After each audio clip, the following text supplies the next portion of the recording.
According to a recent Common Dreams piece, Nancy Pelosi says Democrats will evaluate Medicare for all if they win the House.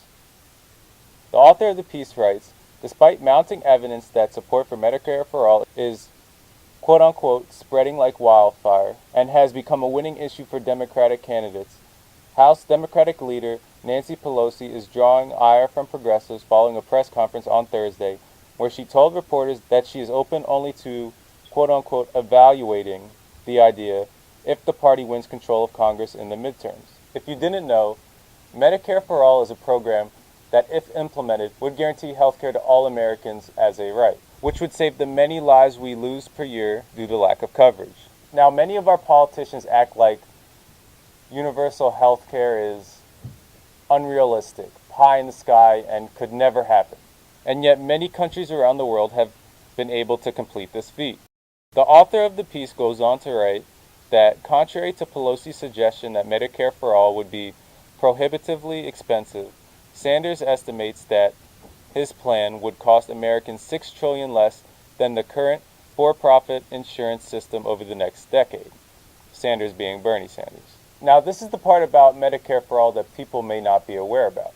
I think most people would agree that in an ideal world that everyone should be guaranteed health care. But oftentimes the argument people make against universal health care is, how are we going to pay for it? When in reality, we already spend more per person on health care than any other country on earth, including all of the countries that already have universal health care.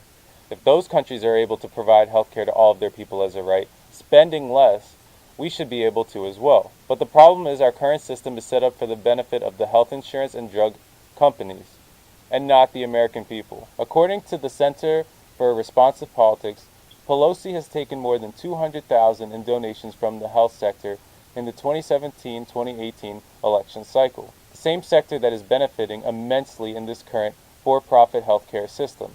This is a prime example of why we have to get money out of politics and why we have to vote in people who are funded solely by the American people, because politicians represent the people who fund their campaigns. Nancy Pelosi is funded by the health sector, and she currently does not support Medicare for all. It's shameful, but not surprising in the least. We need to get money out of politics.